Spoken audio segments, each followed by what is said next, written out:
வணக்கம். இன்றைய முக்கிய செய்திகள். புதுச்சேரி மாநிலத்தில் வெளியாகும் பாண்லே பால் பாக்கெட்டுகளில் தேர்தல் விழிப்புணர்வு வாசகங்கள் அச்சிடப்பட்டுள்ளது.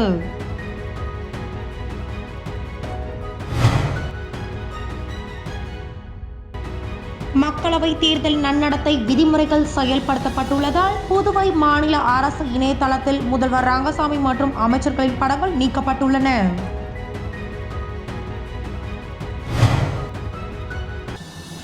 வானூர் அருகே இருசக்கர வாகனத்தில் அதிவேகமாக வந்த வாலிபர் உயிரிழப்பு. சிசிடிவி காட்சிகள் வெளியாகி பரபரப்பை ஏற்படுத்தியுள்ளது.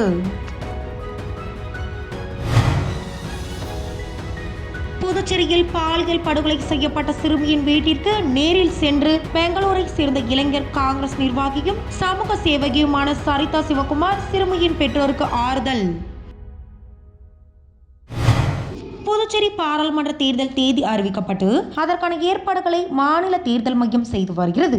இந்நிலையில் தேர்தல் ஆணையம் சார்பில் பல்வேறு விழிப்புணர்வு வாக்காளர்களிடம் கொண்டு செல்லப்பட்டு வருகிறது. இதன் ஒரு பகுதியாக தினந்தோறும் அரசு நிறுவனமான பாண்டே நிறுவனத்திலிருந்து வெளிவரும் பால் பாக்கெட்டுகளில் தவறாமல் வாக்களிக்கவும், உங்களது வாக்கு உங்கள் குரல், உங்களது வாக்கு விற்பனைக்கல்ல, வாக்களித்திட பணம் பொருள் பெறுவது குற்றம், வாக்கினை சரிபார்த்திட காகித தணிக்கை, தேர்தல் புகார்களுக்கு கட்டணமில்லா தொலைபேசி 1950 கண்ணியமாக வாக்களிப்போம், வேட்பாளர் பற்றி அறிந்திட KYC செயலி, விதிமீறல்களை தெரியப்படுத்த CVIGIL செயலி, மாற்றுத்திறனாளிகளுக்கு முன்னுரிமை உண்டு போன்ற பல வாசகங்கள் தினமும் 2 வேளையும் அச்சிடப்பட்டு விநியோகம் செய்யப்பட்டு வருகிறது.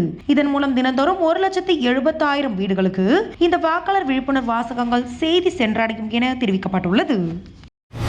புதுச்சேரி மக்களவை தொகுதிக்கான வேட்புமனு தாக்கல் புதன்கிழமை தொடங்கியது. புதுச்சேரியில் பொது இடங்களில் ஓட்டப்பட்டுள்ள விளம்பர பிரசுரங்கள், சுவர் விளம்பரங்கள் ஆகியவற்றை தேர்தல் பிரிவு பணியாளர்கள் அகற்றி வருகின்றனர். மேலும் அரசு சார்பில் அமைச்சர்கள் MLA-க்களுக்கு வழங்கிய கார்களையும் சம்பந்தப்பட்டோர் திரும்ப ஒப்படைத்துள்ளனர்.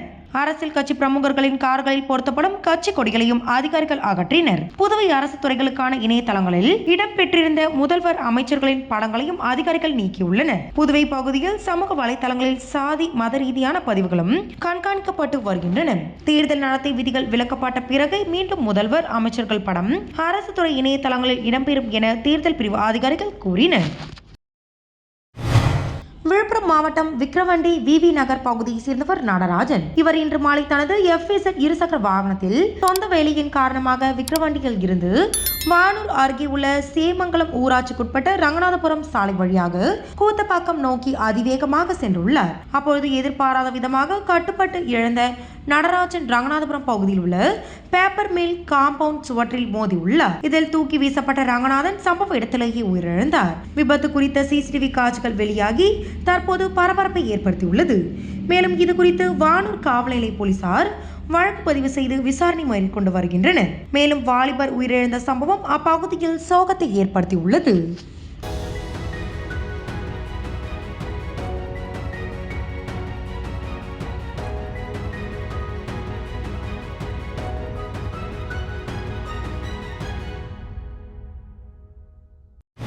புதுச்சேரி முத்தியால்பேட்டை தொகுதிக்குட்பட்ட சோலை நகரை சேர்ந்த 9 வயது சிறுமி பாலியல் படுகொலை செய்யப்பட்ட சம்பவம் நாடு முழுவதும் பெரும் அதிர்வலையை ஏற்படுத்தியது. இந்த நிலையில் கர்நாடகா மாநிலம் பெங்களூர் சிவாஜி நகரை சேர்ந்த இளைஞர் காங்கிரஸ் நிர்வாகியும் சமூக சேவகியுமான சரிதா சிவகுமார் சிறுமியின் வீட்டிற்கு நேரில் சென்று பெற்றோரை சந்தித்து ஆறுதல் தெரிவித்தார். மேலும் சிறுமியின் திருவுருவ படத்திற்கு மலர் தூவி மரியாதை செலுத்தினார். மேலும் சிறுமியின் திருவுருவ படத்தை சிறுமியின் நினைவாக பெற்றோரிடம் வழங்கினார். இந்த சந்திப்பின் போது இளைஞர் காங்கிரஸ் நிர்வாகிகள் ராம்ராஜ், பரத், அருள், மணிமாறன், அலெக்ஸ், கோகுல் உட்பட பலர் உடனிருந்தனர்.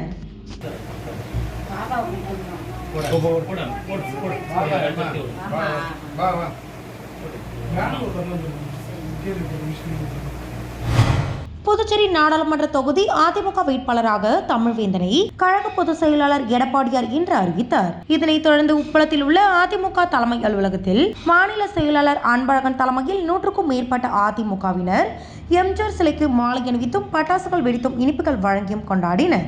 தொடர்ந்து மாநில செயலாளர் அன்பழகன் மற்றும் கட்சி நிர்வாகிகள் தொண்டர்கள் வேட்பாளர் தமிழ்வேந்தனுக்கு சால்வை அணிவித்து வாழ்த்துக்களை தெரிவித்தனர். இதனைத் தொடர்ந்து செய்தியாளர்களிடம் பேசிய வேட்பாளர் தமிழ்வேந்தன் புதுச்சேரி நாடாளுமன்ற தொகுதி வேட்பாளராக அறிவித்த கழக பொதுச் செயலாளர் எடப்பாடியாருக்கும் என்னை பரிந்துரை செய்த மாநில செயலாளர் அன்பழகனுக்கும் நன்றி தெரிவித்தார். மேலும் புதுச்சேரி மாநிலம் கடந்த 40 ஆண்டுகளில் பின்னோக்கி சென்றுள்ளது என்றும் அதிமுக வெற்றி பெற்றால் புதுச்சேரி வளர்ச்சி பாதைக்கு கொண்டு செல்வேன் என தெரிவித்தார். மாநில மக்களின் நீண்ட நாள் கோரிக்கையான மாநில அந்தஸ்து பெறுவது, போதைப் பொருள் விற்பனையை தடுப்பது, ரயில் நிலையம் விரிவாக்கம், விமான நிலையம் விரிவாக்கம், போக்குவரத்து நெரிசலுக்கான தீர்வு, முக்கிய சந்திப்புகளில் மேம்பாலம் அமைப்பது உள்ளிட்ட பல்வேறு வளர்ச்சி பணிகளை செய்வேன் என உறுதியளித்தார்.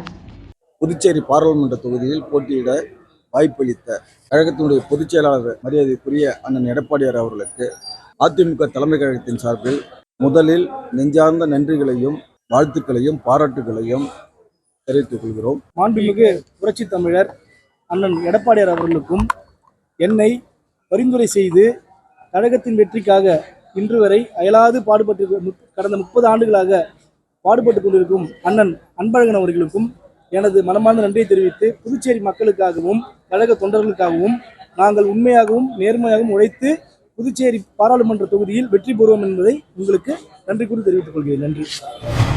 நடைபெறவுள்ள பாராளுமன்ற தேர்தலை முன்னிட்டு நாடு முழுவதும் தேர்தல் விதிமுறைகள் அமலில் உள்ளது. அதன்படி புதுச்சேரி மாநிலத்தில் தேர்தல் நடத்தை விதிமுறைகள் அமலில் உள்ளதால் புதுச்சேரி மாநிலத்தில் குற்ற சம்பவங்களை தடுக்க போலீசார் மற்றும் துணை ராணுவ படையினர் பல்வேறு இடங்களில் கொடி அணிவகுப்பு நடத்தி சோதனையில் ஈடுபட்டு வருகின்றனர். இந்நிலையில் முதலியார்பேட்டை காவல் நிலையத்திற்குட்பட்ட கடலூர் சாலை அலையன் விதி, காளியம்மன் கோவில் தோப்பு, வானரப்பேட்டை உள்ளிட்ட பல்வேறு பகுதிகளில் ஆய்வாளர் செந்தில்குமார் தலைமையில் முதலியார்பேட்டை காவல் நிலைய போலீசார் மற்றும் துணை ராணுவ படையினர் துப்பாக்கி ஏந்தியவாறு கொடி அணிவகுப்பு நடத்தினர். மேலும் ரவுடிகளின் வீடுகளிலும் சோதனை நடத்தினர். திடீரென குடியிருப்பு பகுதிகளில் துப்பாக்கி ஏந்திய போலீசார் அணிவகுப்பு நடத்தியது அப்பகுதி மக்களிடையே பரபரப்பை ஏற்படுத்தியது.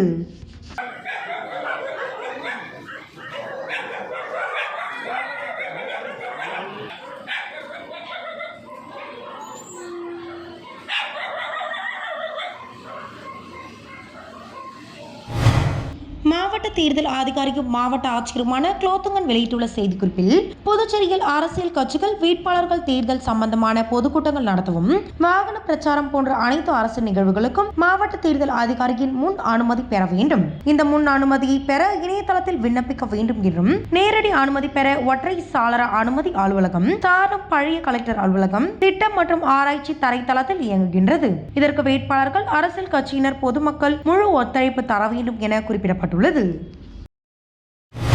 புதுச்சேரியில் உள்ள தனது இல்லத்தில் செய்தியாளர்களை சந்தித்த சுயேட்சை எம்எல்ஏ நேரு, கடந்த சட்டமன்ற தேர்தலில் என்ஆர் காங்கிரஸ் பாஜகவுடன் கூட்டணி அமைத்தவுடன் முதல் நபராக கட்சியை விட்டு வெளியேறியது நான் தான் என்றும், தொடர்ந்து மத்திய பாஜக அரசை கண்டித்து இன்று வரை பல்வேறு போராட்டங்களை நடத்தி வருவதாக தெரிவித்தார். மத்தியில் எந்த அரசு வந்தாலும் புதுச்சேரிக்கு மாநில அந்தஸ்து தராமல் வஞ்சித்து வருவதால் நாடாளுமன்ற தேர்தலில் பொது வேட்பாளரை நிறுத்த வேண்டும் என வலியுறுத்தி வந்த நிலையில் தற்போது திமுக அமைப்பாளர் சிவா தூண்டுதலின் பேரில் ஒரு சிலர் சமூக வலைதளங்களில் தன்னை பாஜகவின் பி என்று விமர்சனம் செய்வதற்கு கண்டனம் தெரிவித்த அவர், பாஜகவின் உண்மையான பி டீம் திமுக அமைப்பாளர் சிவாதான் என்றார். திமுக அமைப்பாளர் சிவா மறைமுகமாக தான் செய்யும் தொழிலுக்கும் பினாமியாக இருந்து தொடங்கியவருக்கும் மதுபான தொழிற்சாலைகளுக்கும் பாதகம் ஏற்படாமல் இருக்க பாஜக கூட்டணி அரசிடம் மண்டியிட்டுள்ளார் என குற்றம் சாட்டினார். மேலும் தற்கொலைக்கு தூண்டிய வழக்கில் குற்றவாளியாக சேர்க்கப்பட்டுள்ள திமுக அமைப்பாளர் மற்றும் எதிர்க்கட்சி தலைவர் சிவா தனது பதவியை ராஜினாமா செய்ய வேண்டும் என்றார்.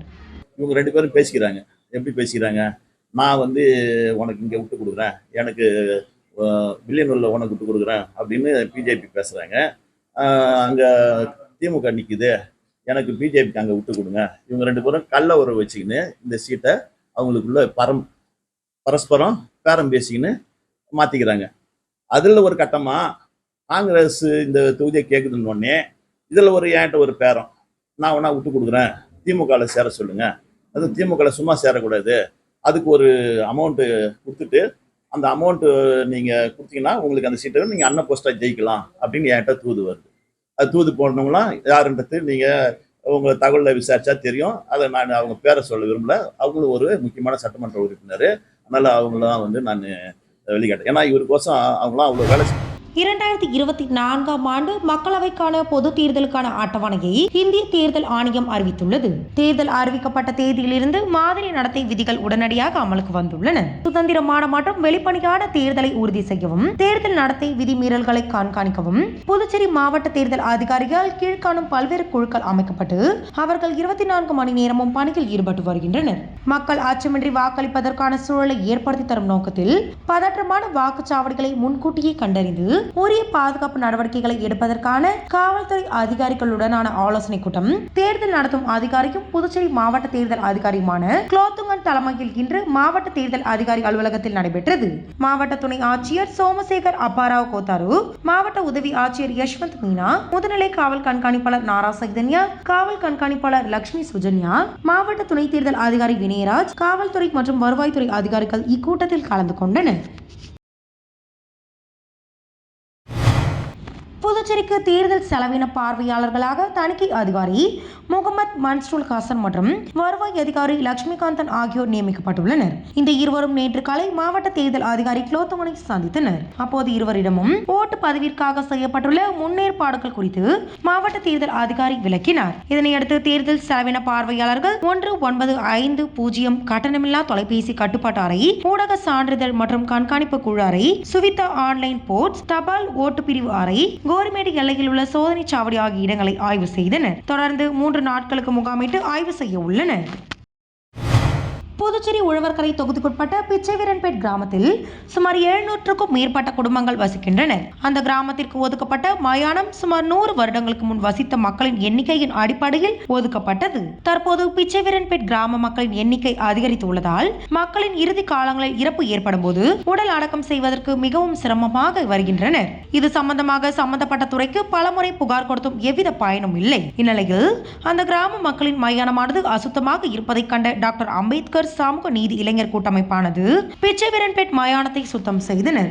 மேலும் பிச்சைவீரன்பேட் மயானத்தை மறுசீரமைப்பு செய்து விரிவுபடுத்தி கட்டி கொடுக்கும்படி அரசாங்கத்தினருக்கு கோரிக்கை விடுத்துள்ளனர் என்பது குறிப்பிடத்தக்கது.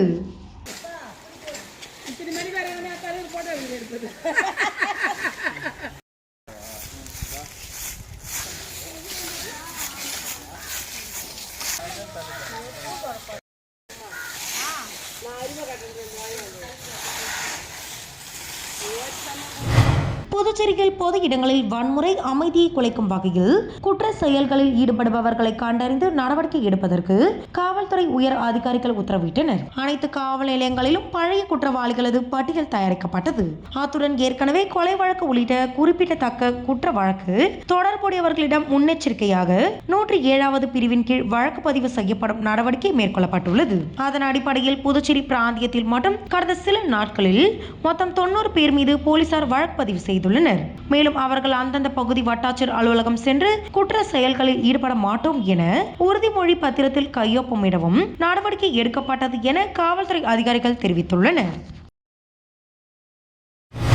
திண்டிவனம் அடுத்த மயிலத்தில் அமைந்துள்ள பிரசித்தி பெற்ற வள்ளி தெய்வானை சமேத சுப்பிரமணிய சுவாமி கோவில் பங்குனி உத்திர திருவிழாவானது கடந்த 14ஆம் தேதி விநாயகர் விழாவுடன் துவங்கியது. முதல் நாள் நிகழ்ச்சியான 15ஆம் தேதி காலை கொடியேற்ற விழா நடைபெற்றது. பங்குனி உத்திர விழாவின் முக்கிய நிகழ்வான வரும் 23ஆம் தேதி சனிக்கிழமை 9ஆம் நாள் காலை 6 மணிக்கு திருத்தேர் வடம் பிடித்தல் நிகழ்வு நடக்கிறது. தேரோட்டத்தை முன்னிட்டு கோவில் வளாகத்தில் உள்ள தேர் முற்றத்தில் தேர் புதுப்பிக்கும் பணியானது துரிதமாக நடந்து வருகிறது. திருத்தேரோட்டமான வரும் 23ஆம் தேதி இரவு முத்து விமான உற்சவமும் 10ஆம் நாள் காலை பங்குனி உத்திரவும் தீர்த்தவாரி உற்சவமும் இரவு தெப்பல் திருவிழாவும் நடக்கிறது. விழாவின் நிறைவாக 11ஆம் நாள் இரவு முத்து பல்லக்கு உற்சவத்துடன் பங்குனி உத்திர பெருவிழா நிறைவு பெறுகிறது.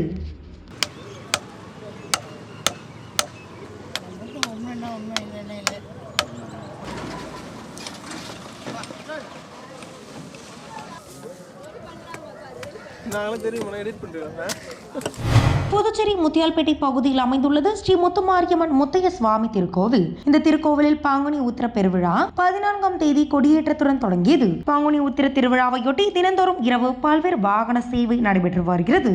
இதனையொட்டி முருகப்பெருமான் வள்ளி தெய்வானையுடன் அலங்கரிக்கப்பட்ட ஆட்டுக்கிடா வாகனத்தில் எழுந்தருளி திருவீதி உலா நடைபெற்றது. இதில் பக்தர்கள் பலரும் கலந்து கொண்டு முருகப்பெருமானை வழிபட்டு சென்றனர்.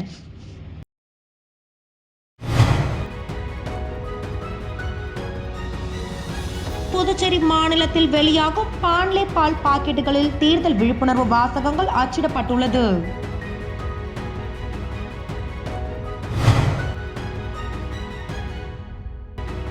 மக்களவை தேர்தல் நன்னடத்தை விதிமுறைகள் செயல்படுத்தப்பட்டுள்ளதால் புதுவை மாநில அரசு இணையதளத்தில் முதல்வர் ரங்கசாமி மற்றும் அமைச்சர்களின் படங்கள் நீக்கப்பட்டுள்ளன.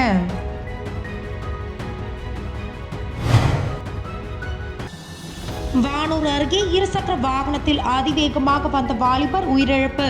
சிசிடிவி காட்சிகள் வெளியாகி பரபரப்பை ஏற்படுத்தியுள்ளது.